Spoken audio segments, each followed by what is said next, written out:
Earthlings! Yeay! Jadi, welcome to our first podcast. Karena kita pertama banget nih, kita bakal kenalin dulu diri kita. Jadi, nama aku Tanaya, aku sebagai Social Media Manager di PR Elasko. Kalau kamu? Dan aku Kayla dari Public Relations sebagai VP. Nah, sebelumnya tuh kalian semua udah pada tahu belum sih Elasko itu apa? Iya, harus dijelasin dulu ya. Iya. Jadi, Kan nggak kenal saya. aduh, sayang-sayangan ya. Aduh, ya Allah. Nah, jadi Elasko Student Company adalah perusahaan siswa dari SMAN 81 Jakarta, di mana disponsori oleh PJI dan City juga Foundation. Betul. Nah, untuk proker kita kayak ada banyak banget terus seru banget sih. Bisa tahu dari mana nih mereka proker kita. Wah, pantau aja sosmed kita. Iya, jangan lupa follow IG kita makanya. Nah, katanya juga nih, sih bakal ada salah satu proker baru yang asik banget buat nemenin kalian gitu. Yang kita lakuin sekarang apa ya? Gak tahu. Jadi, program kita itu yang baru namanya adalah Elasko Berdialog. Nah, apa sih Elasko Berdialog ini? Kasih tau lagi. Kamu dulu yang kasih tahu. Gak apa-apa. Ganti-gantian gimana dong? Jelasin dong. Jadi, Elasko Berdialog ini adalah program yang bakal asik banget buat nemenin kalian yang gabut gini, tahu nggak sih, di rumah doang kan, karena kita bakal ngobrol-ngobrol asik, terus juga ngobrolnya tuh bukan ngobrol-ngobrol yang nggak ada maknanya, karena kita bakal nge-educate kalian juga lewat topik yang seru banget dan mendidik banget. Apa sih topik-topik kita khususnya? Lingkungan, nature. Bener. Nah, untuk episode pertama kita ini, enaknya kita bahas apa nih, Kay? Yang up to date gak sih, yang kayak now gitu. Bener banget. Apa nih kira-kira? How about new normal? Iya, bener banget. New normal tuh kan kayak lagi happening banget sekarang kan. Iya. Karena kita baru aja kayak memulai salah satu tahap kehidupan baru nih dari PSBB sebelumnya. Kalau kamu tuh kayak ada ngerasa yang beda nggak sih dari new normal sekarang sama PSBB sebelumnya? Ya kalau misalnya aku sih ya yang beda paling siklus makannya jadi makin nambah, siklus tidurnya makin berkurang. Oh, iya, Astagfirullahaladzim. Kalau kamu gimana? Kalau aku sama aja sih, tapi karena kita udah new normal, jadi kan kita bisa curi-curi dikit lah buat pergi kalau kepentingannya mendesak. Tapi jangan lupa juga, tahu nggak jangan lupa apa? Protokol kesehatan. Iya bener, apa sih kayak protokol kesehatan harus kita taati? Contohnya misalnya adalah masker, Ini kita review ya, hand sanitizer, terus kalau bisa juga kayak fashion kalian tuh harus yang tertutup gitu biar kita kayak nggak banyak kontak fisik gitu loh. Nggak boleh. Iya nggak boleh. Sebenarnya kita juga harus kayak 6 feet apart gitu nggak sih? Nah sebenarnya ini kayak spesial banget buat sih. Iya bener spesial banget. Iya, kenapa tuh spesial kayak? Ya karena ini kan episode pertama ya, perdana ya. Iya. Jadi guestnya juga harus yang wow banget. Nah, terus kayak kan aku kepoin gitu kan Instagramnya kan. Terus kayak aku nemu tahu-tahu dia tuh kayak influencer dari salah satu company sosial gitu namanya Green Welfare. Oh, Green Welfare. Iya. Terus kayak gak cuma itu juga, katanya dia juga kayak vegan aktivis gitu. Sumpah wow banget kan, terus model juga.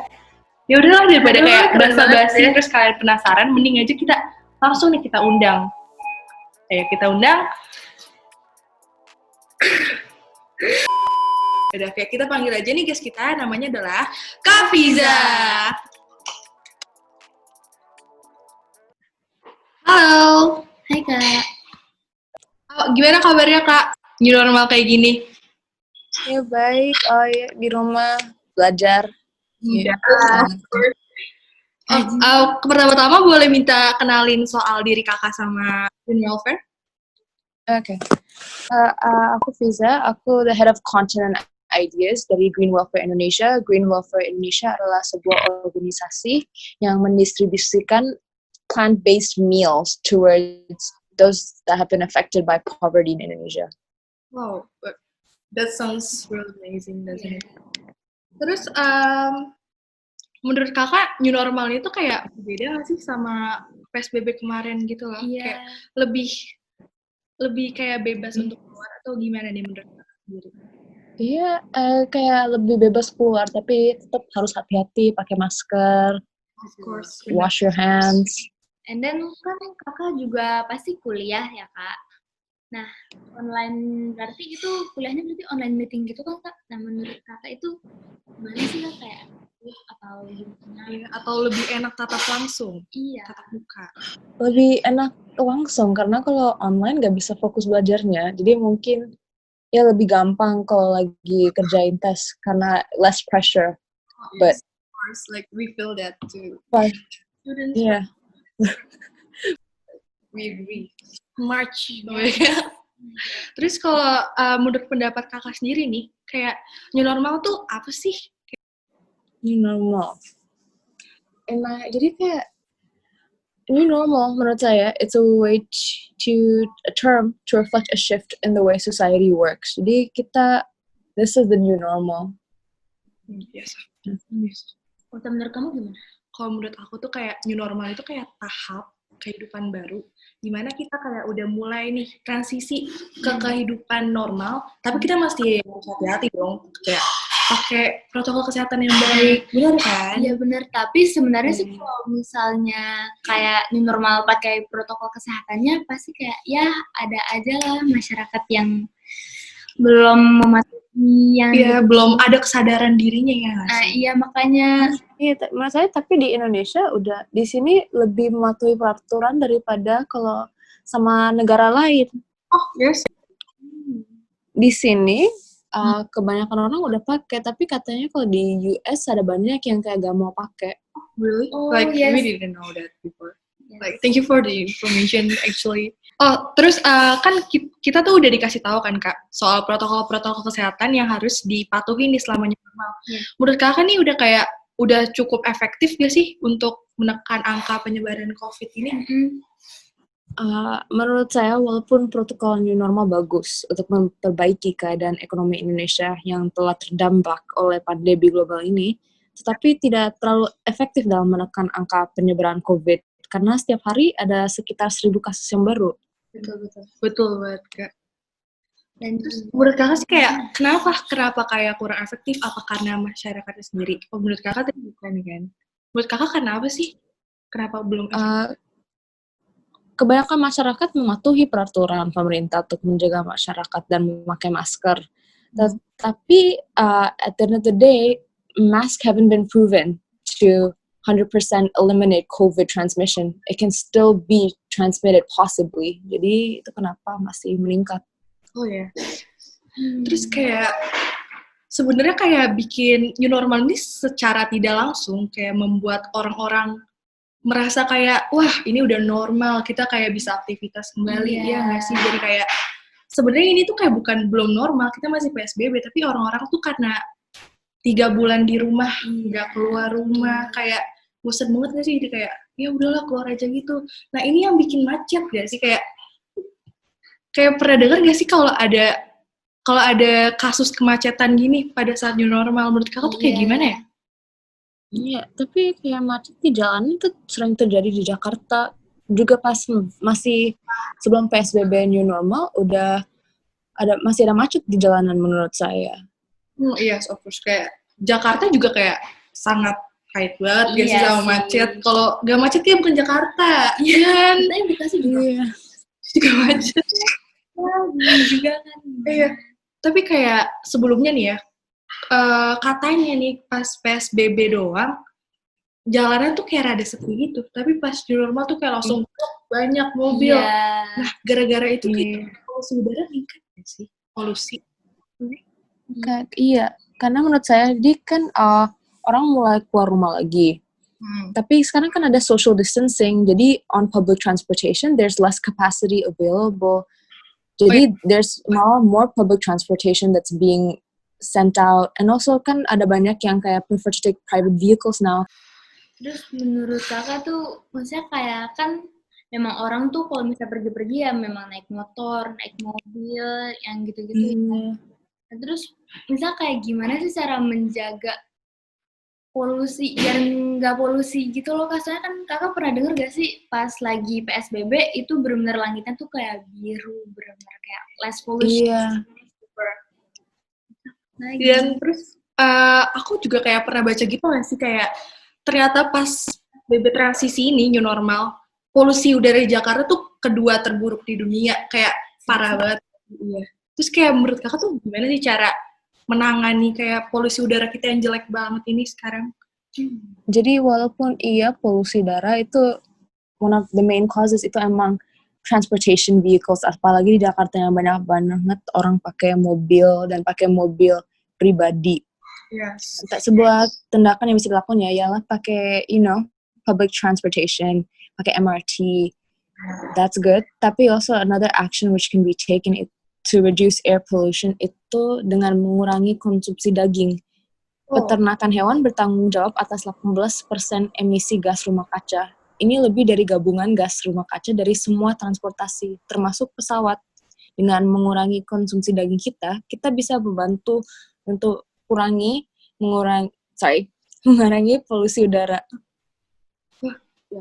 Wow, that's a very good answer actually. Jadi kayak itu juga kayak salah satu alasan kakak untuk menjadi vegan enthusiast, like vegan activist.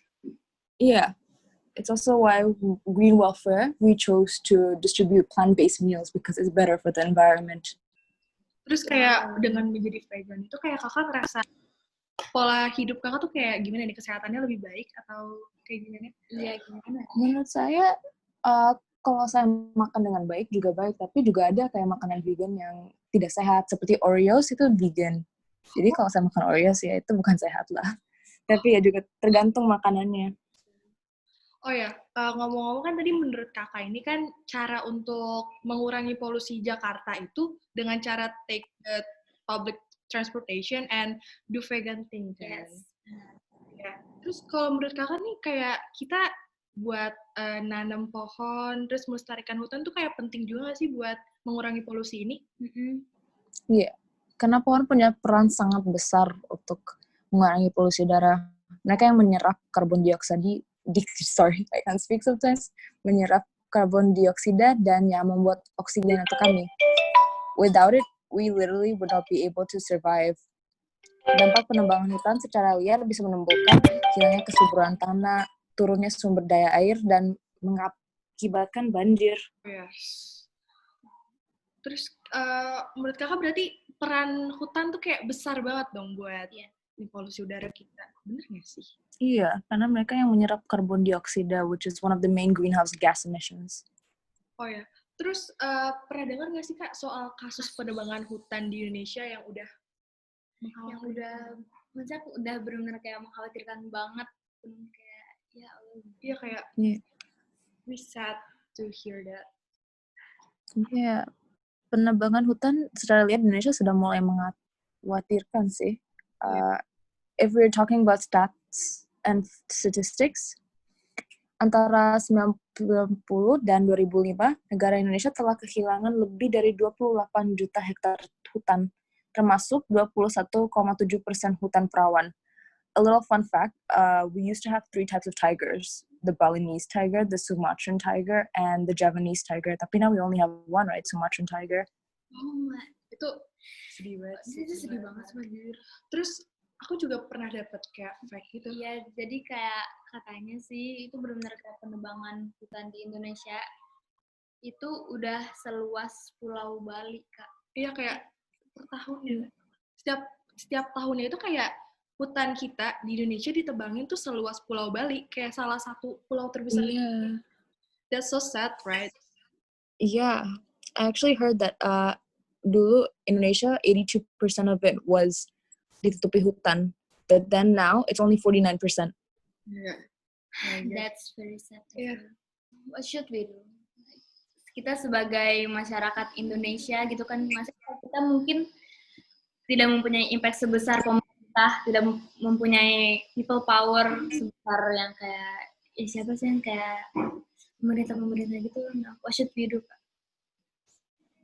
Well, what we can do first, mendonasikan kepada organisasi yang menanami pohon di hutan. Sebuah contoh yang ada di Indonesia adalah The Nature Conservancy.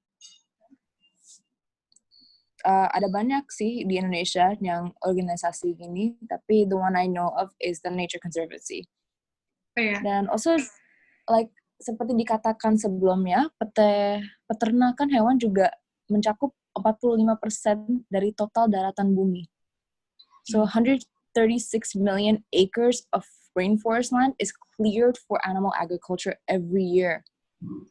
Wow, that's banyak large banget amount, sih. sumpah. Iya, gila sih. Ya jujur Ya, kita kayak baru tahu banget kalau peternakan hewan tuh kayak impact-nya segede itu. Ya, jadi dengan mengurangi konsumsi daging, kita bisa mengurangi pohon yang ditebang. Oh iya, wow.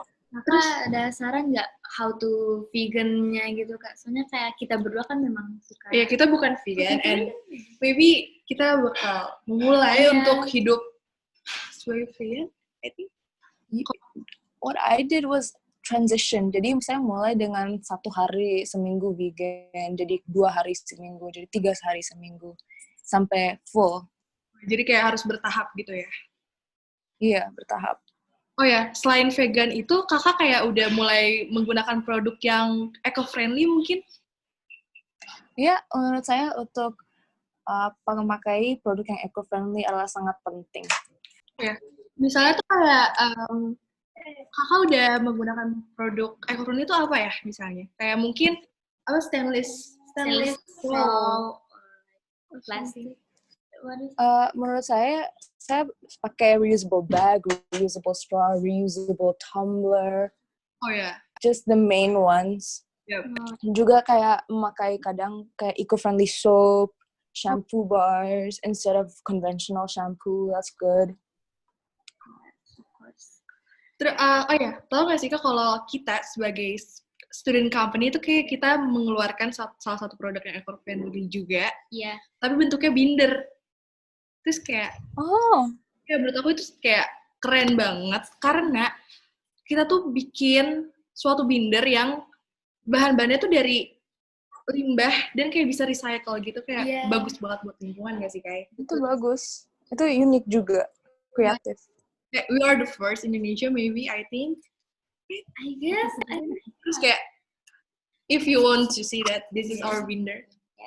You get this sticker free, so you can design this binder by yourself. Make it different from. Jadi ini covernya itu dari. That's so cool. Jadi ini dari limbah kayu gabus. Kemudian di sini ada kertas yang dari pelepah pisang. Ini kenapa ini eco-friendly banget gak sih Kai? Iya banget. Terus kayak kita udah dapet template nih. Ini punya siapa gitu. Ini kalau misalnya detail-detailnya kakak bisa lihat di Instagram. Lihat aja di Instagram kita semua kayak this very satisfying, right? Yep. Oke, kayak That's so nice. Thank you. Jadi kayak udah di penghujung podcast nih kita. Kakak ada kayak mungkin saran atau pesan dan kesan? Iya buat educate people kayak pesan apa yang bisa kamu sampaikan? Yeah, I think you just need to do your part when it comes to ending this environmental crisis.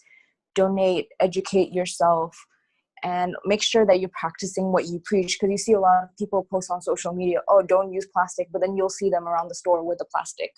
Yeah. So that's what I think is really important. Jadi kayak terakhir kali kita kayak bakal bilang makasih banget buat kakak karena udah join. Iya, jadi makasih banyak ya Kak buat for your time.